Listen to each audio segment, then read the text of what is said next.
આજે ફાગણ સુદ એકમ છે, શુક્રવાર છે, તારીખ 28/2/2025 વર્ષ છે. વર્ચામૃત પ્રથમનું છેલ્લું 78મું વચનામૃત છે.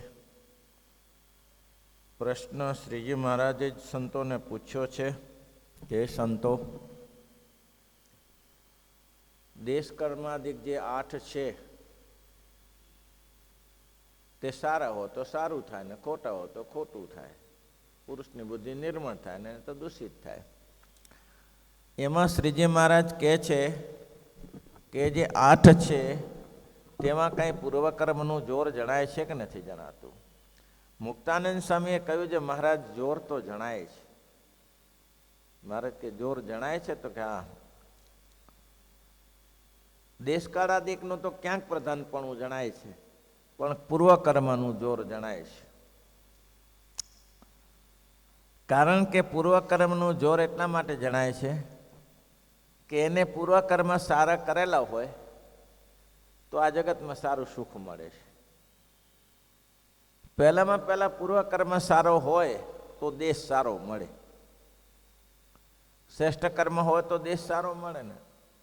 એના માટે કાળ સારો વર્તે, દેશ કાળ ક્રિયા, અને એનાથી સારી ક્રિયા થતી હોય એ જેવા દેશમાં રહેતો હતો. ક્રિયા સારી ક્યાં થાય? ભગવાનના ભક્ત રહેતા હોય, ભગવાનના સત્પુરુષો જ્યાં વિચરણ કરતા હોય ત્યાં એની ક્રિયા સારી. દેશકાળ ક્રિયા સંગ, અને જ્યાં સારો દેશ હોય તો સંગે સારો જ મળે. સંતોનો સમાગમ મળે, ભગવાનના ભક્તનો સમાગમ મળે. મંત્ર પણ ત્યાં જ સારો હોય. સંતોના જે સંત કહેવાતા હોય ત્યાં જ મંત્ર સારો હોય. તો એ જ દેવનું ધ્યાન ઇત્યાદિક સારું હોય, અને મહારાજ કે એની જ દીક્ષા સારી હોય, અને એ જ શાસ્ત્ર સારા હોય. એટલે મુક્તાનંદ સ્વામીએ કહ્યું કે મહારાજ, દેશનું તો પ્રધાનપણું દરેક જગ્યાએ જણાય છે. દેશકાળનું તો એટલે પૂર્વકર્મનું પ્રધાનપણું તો બધી જગ્યાએ જણાય છે, અને દેશકાળનું તો ક્યાંક પ્રધાનપણું જણાય અને ક્યાંક ન જણાય. એટલે દેશકાળનું ક્યાંક પ્રધાનપણું જણાય એટલે ઘણીવાર એવું બની શકે કે એવા માણસને પણ સારા સંતોનો સમાગમ મળી શકે, એટલે ક્યાંક જણાય છે. શ્રીજી મહારાજ કહે છે કે તમે દેશકાળ ક્રિયા સંઘ શાસ્ત્ર મંત્ર દેવનું ધ્યાન, એટલે પરમેશ્વર રીતે મંત્ર દીક્ષાને દેવનું ધ્યાન, બધેમાં તમે પૂર્વકર્મને પ્રધાન રાખો છો. એસે સમજણે કરીને રાખો છો. બધી જગ્યાએ તમે આનું પ્રધાનપણું રાખો છો. એ કયા હેતુસર રાખો છો? અને એ તો તમે ઉપરથી તો એમ જણાવો છો કે એમ તો એક માગધી ભાષાના, એટલે કે જૈન શાસ્ત્રના મતે પોતાના માગધી ભાષાના ગ્રંથ છે તેમાં કર્મનું પ્રધાનપણું કર્યું છે. એ લોકો એવો જ માને છે, કેવલિક થઈ જવાય, કર્મ કરતા અઠાઈ કરો, કેવલિક થઈ જશો, તાપસી બનો, કેવલિક થઈ જશો. કેવલિક થયા પછી શું? એ લોકોનું મંતવ્ય એવું છે કે આ જે મંદિરો, એટલે જૈનો મંદિરોમાં જ પૈસા ખર્ચે, જૈનો પૈસા મંદિરોમાં જ ખર્ચે, એ ધર્મશાળામાં પૈસા ના ખર્ચે. શું કરવા? મંદિરોમાં જેને જેને દાન કર્યું તેની મૂર્તિ મૂકવામાં આવે છે. જેને જેને દાન કર્યું હોય ને તેની મૂર્તિ મૂકવામાં આવે છે. અને એ લોકો એમ કે છે કે આપણે અહીંયા મર્યા પછી આ મૂર્તિમાં આપણે રહેવાનું છે. આપણે કેવલિક થઈ ગયા એટલે પછી આપણે આ મૂર્તિમાં રહેવાનું છે. એટલે માગધી ભાષાના ગ્રંથમાં આવું છે, કર્મ જ તમે કર્યા કરો, કર્મણી અધિકાર હસ્તે, તમારા કર્મનો જ અધિકાર છે, પછીનું પદ નહીં. ગીતાનો એક જ કર્મ પદ લઈ લેવાનું કે કર્મણી એવ અધિકાર હશે. કર્મ કર્યા કરો, કર્મ કર્યા કરો. કર્મ કરતા કરતા કેવલિક થઈ જશો, ભગવાન થઈ જશો. આપણે બધા ભગવાન જ છીએ એવું મંતવ્ય છે જૈન શાસ્ત્રનું. આપણે બધા ભગવાન જ છીએ એવું મંતવ્ય છે. એટલે શ્રીજી મહારાજ કે જૈન મત સિવાય તો આ કોઈ જગ્યાએ છે નહીં. અને તમે તો દરેક જગ્યાએ પરમેશ્વરથી સુધી પર્યંત તમે કર્મનું, પૂર્વકર્મનું પ્રધાનપણું માન્યું. તે તમે ઉપરથી તો સંત છો ને અંદર નાસ્તિક છાના, અંદરથી તો છાના નાસ્તિક છો કે શું? મહારાજે બહુ જબરજસ્ત ગા માર્યો. હવે સ્વામિનારાયણ ભગવાન પોતે પૂર્વકર્મનું પ્રધાનપણું બધી જગ્યાએ કહ્યું જ છે. પોતે પૂર્વકર્મનું પ્રધાનપણું મહારાજે પોતે જ કહ્યું છે. અહીં મહારાજ નિષેધ કરે છે. વૃત્તનામર 13માં નિત્યાનંદ સ્વામીનો પ્રશ્ન છે. મહારાજને પૂછ્યું નિત્યાનંદ સ્વામીએ કે મહારાજ, વડ અને પીપળની ડાળખી કાપીને એક જગ્યાએથી બીજી જગ્યાએ વાવીએ છીએ ત્યારે તેવો ને તેવો વડ થાય છે, તેવો ને તેવો પીપળ થાય છે. તો એમાં એક જીવે એને એ જીવે પ્રવેશ કર્યો કે બીજે જીવે પ્રવેશ કર્યો? અને તમે એમ કહેશો કે એને જીવે પ્રવેશ કર્યો તો એ તો ડાળખી કપાણી, તો જીવ તો કપાતો નથી, કપાતો નથી, સડતો નથી. નૈની છિંદંતી શસ્ત્રની ન દહક પાવક ન ક્લેદયંતી આપો ન શોષયંતી. જીવનું સ્વરૂપ તો આવું છે મહારાજ. અને તમે એમ કહેશો કે બીજા જીવે પ્રવેશ કર્યો તો એ તો આપણે ડાળખી જ વાવ્યું છે, એમાં કે બિયારણ રોપ્યું નથી. એટલે મહારાજે એના અર્થમાં એમ કહ્યું કે સ્વામી એ તો એમનું એવું છે. પહેલાં સૌ પ્રથમ બ્રાહ્મકલ્પ હતો, પદ્મકલ્પ આવ્યો. એ સમયમાં પહેલાં સંકલ્પથી સૃષ્ટિ થતી, અને પછી જ્યારે સ્ત્રીનો સંગ થાય ત્યારે સૃષ્ટિ થતી હતી, અને પછી સ્ત્રીનો યોગમાં રહે ત્યારે જ સૃષ્ટિ થાય. આ બધું યુગને આધારે છે. એમાં એ જીવને 4 પ્રકારના દેહ પ્રાપ્ત થાય છે: જરાયુ, અંડજ, સ્વેદજ, જરાયુ, અંડજ, સ્વેદજ, બીજો કયો રહી ગયો? હા, ઉદ્ભીજ. આ 4 જોનીની પ્રાપ્તિ થાય છે. જરાય એટલે આપણે બધા જરામાંથી આવી, જરાયુ છે. ઉદ્ભીજ એટલે વૃક્ષ બધા જમીનોમાંથી ફાડીને નીકળે છે. જરા અંડજ એટલે ઈંડાઓમાંથી જે પક્ષીઓ થાય છે. સ્વેદજ એટલે જે પસીનામાંથી જીવજંતુઓ થાય છે. આ બધા જંતુઓ થાય છે એ એના કર્મને અનુસારે થાય છે, પૂર્વ કર્મને અનુસારે. જ્યારે માયાના પ્રલય સમયે જ્યારે જીવને સુડાવે છે, પછી કર્મ તો સ્થિર રહે જ છે. પછી તેના કર્મ પ્રમાણે જ જીવને ઉત્પત્તિ સ્થિતિને પ્રલયને જે થાય છે. તો મહારાજ પોતે જ બોલ્યા છે, અહીંયા શ્રીજી મહારાજ જ બોલ્યા છે કે ભાઈ આ તો આનું નિયમ આવું છે. તો વચનામૃત 55માં બોલ્યા, પ્રથમના 55માં શ્રીજી મહારાજે કહ્યું. મહારાજ શું કહે છે? મુક્તાનંદ સ્વામી પ્રશ્ન પૂછ્યો કે ભજન સ્મરણનું એક સરખું સુખ આવતું નથી, તેનું શું કારણ છે? ભજન સ્મરણનું એક સરખું સુખ આવતું નથી, તેનું શું કારણ છે? મહારાજે કીધું કે જેવો જેવો સમય વર્તે તેવું સુખ આવે છે. મહારાજ કે જો સત્વગુણ વર્તતો હોય, સત્વગુણ વર્તતો હોય અને જો ભગવાનનું સુખ સ્મરણ ભજન સુખ ના આવે તો એના પૂર્વ કર્મ ખરાબ છે એમ સમજી રાખવાનું. પહેલાં એના કર્મ સારા નથી કર્યા, કોઈ સંતોને દુભવ્યા છે. નહીં તો આટલી શાંત વાતાવરણ છે, પવિત્ર વાતાવરણ છે, છતાં એ લોકો ભજનમાં શાંતિ મળતી નથી. એટલે ક્યાંય પૂર્વકર્મ કરે તો મહારાજ પોતે જ પૂર્વકર્મ બોલ્યા છે, ત્યાં બોલ્યા છે ને કે પૂર્વકર્મ બોલ્યા છે, પૂર્વકર્મ લાગે છે. અને મહારાજ કે ખરાબ દેશકાળ હોય, દેશકાળ ખરાબ હોય, જો એવા દેશમાં જઈએ, અરબસ્તાન જેવા કોઈ ખરાબ દેશમાં પહોંચી જાય, ગાયો કપાય, ભેંસો કપાય, પશુ પક્ષીઓ કપાય, દારૂ માંસ સિવાય બીજું કંઈ છે નહીં, અને એવા દેશમાં જઈને પણ જો શુદ્ધ રહી શકે છે તો એ જગ્યાએ એના પૂર્વકર્મ શ્રેષ્ઠ છે.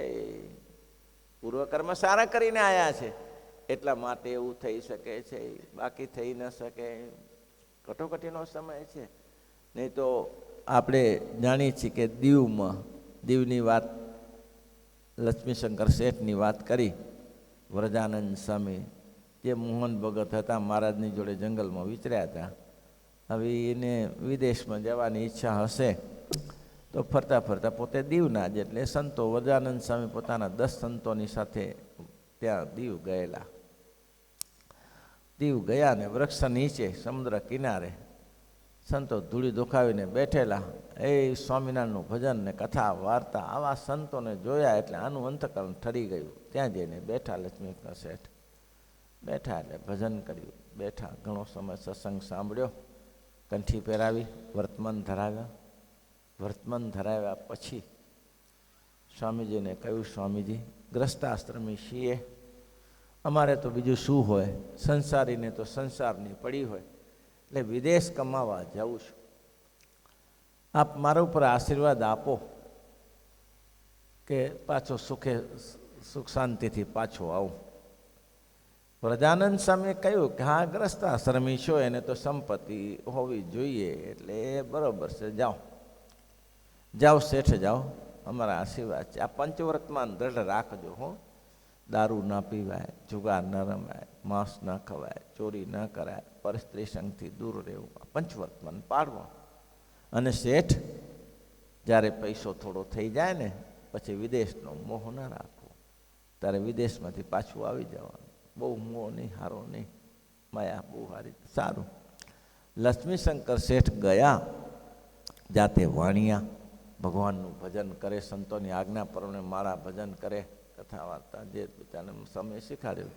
વિદેશમાં ગયા, હવે કોઈ પરિચિત નહીં એને, પણ મોટા પુરુષની હતી, તેના ઉપરથી મોટા પુરુષને આસરે રે અતિ મોટા પુરુષને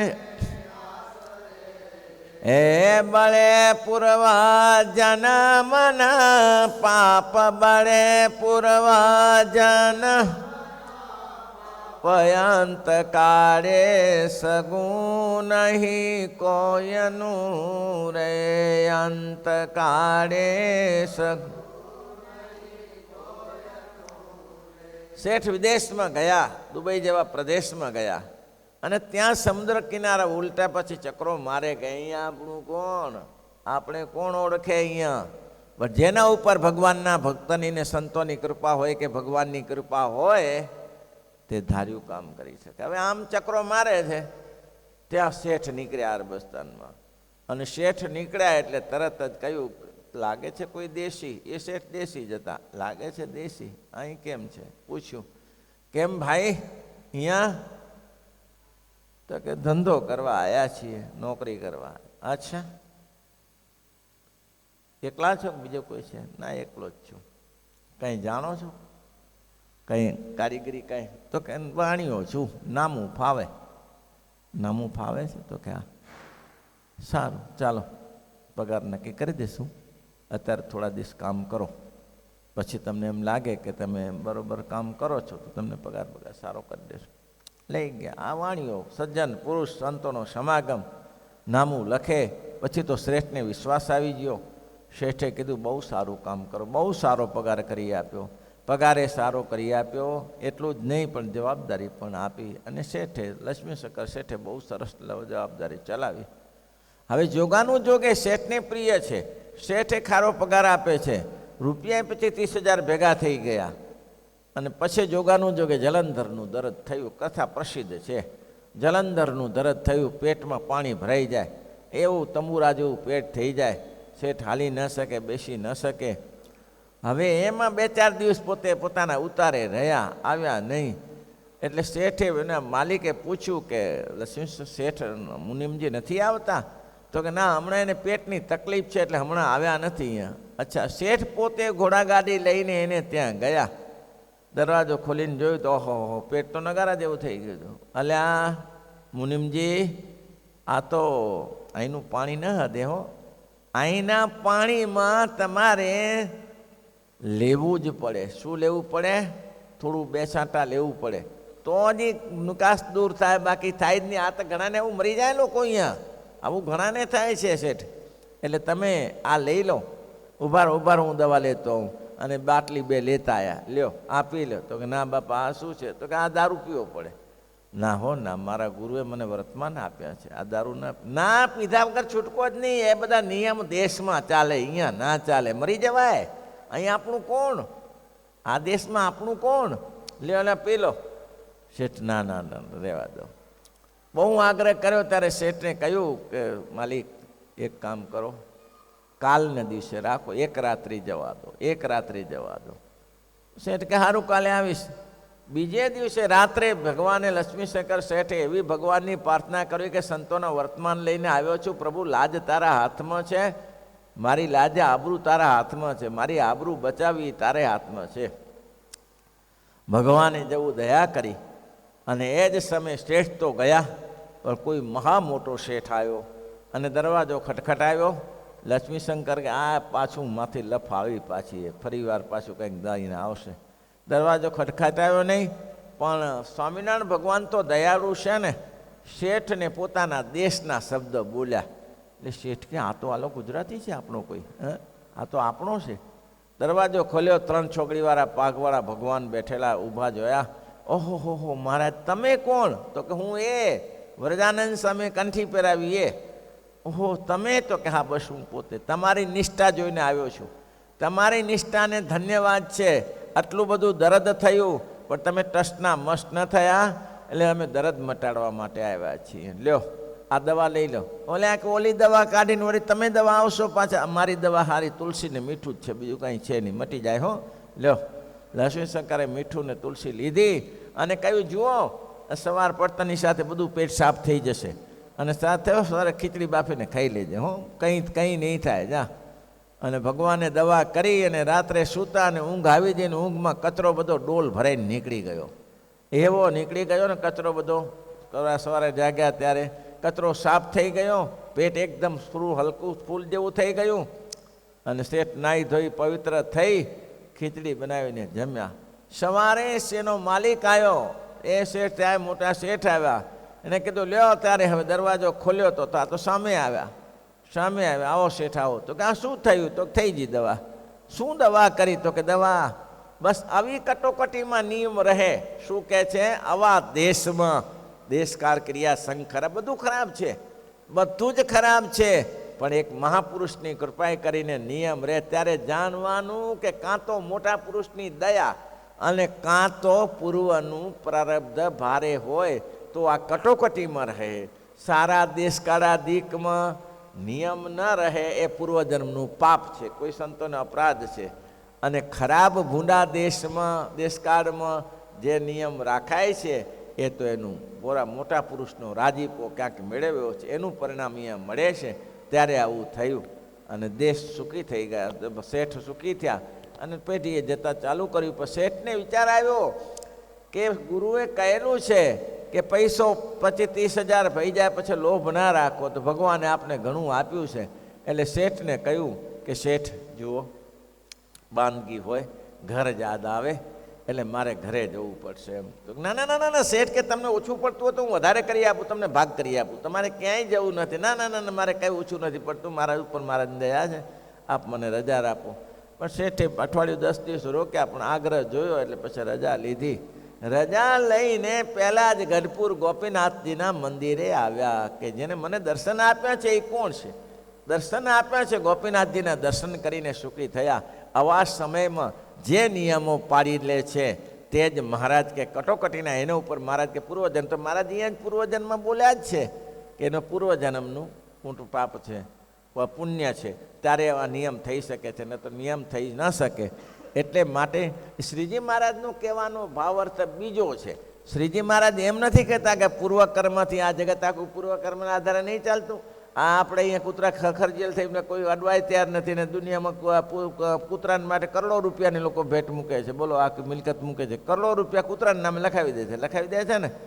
એ ક્યાં ને ક્યાં ફરતો હોય. એક નંદી શિવજીના મંદિરમાં પોઠિયો થઈને બેઠો હોય છે અને એ ક્યાંય ખેતરોમાં ઘા ખાતો હોય છે. ખાતો હોય ને ખાવાના ઠેકાણા નહીં પડતા. એ પૂર્વકર્મ છે ને, પૂર્વકર્મને આધારે જ છે ને. એટલે મહારાજને પૂર્વકર્મનો નિષેધ નથી, પણ મૂળ પ્રશ્ન ત્યાં હતો કે તમે ઈશ્વર સુધી પોતાના જે ઈષ્ટદેવ ત્યાં સુધી પૂર્વકર્મ લાગે છે એ જૈન મત છે. બાકી ત્યાં સુધી પૂર્વકર્મ ના લાગે. ઈશ્વરને ને સંતોને કોઈ પૂર્વકર્મ લાગતા નથી. અને એને જો પૂર્વમાં લાગે તો આવતીકાલે તો તકલીફ શું થાય, ભગવાનના કરતા પણ શું તકલીફ થાય એ વાત વિચારી. શ્રીપતિમ શ્રીધરમ સર્વદેવ